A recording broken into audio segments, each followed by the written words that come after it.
kanta nga sa to. Sa'yo ako lagi umuwi.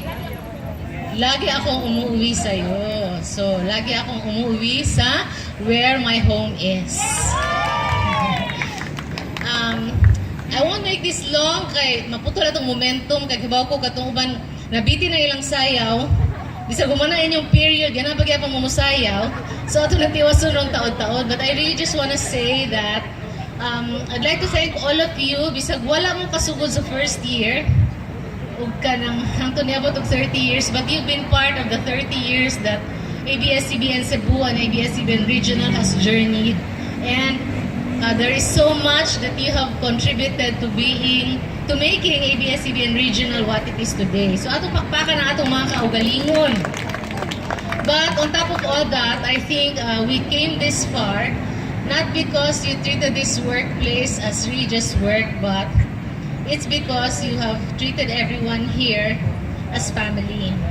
And you've made this workplace of ours our home. Di ba?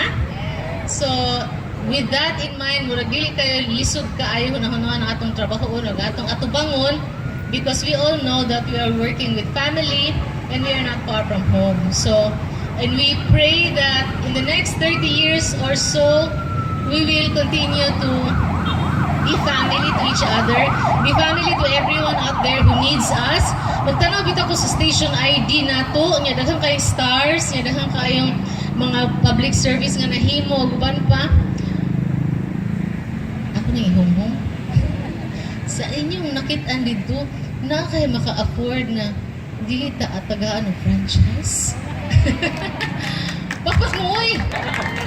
Bitaw, franchise or no franchise, we will survive.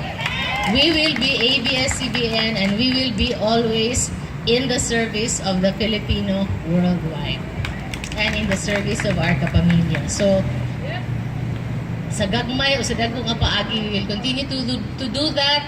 Directions may be different in the coming years, but we will continue to survive, we will continue to serve, and we will continue to love. Igna na gud na imong tapat B, you are family to me. You are family to me, you are family to me. And we will continue to do that, we will continue to love and serve each other. We will be the Lord's hands and feet here in this part of the world.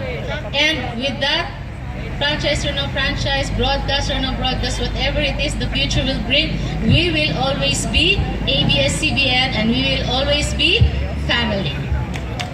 And with that, enjoy the evening and have a joyful, blessed holiday season to all of you. May Pasko!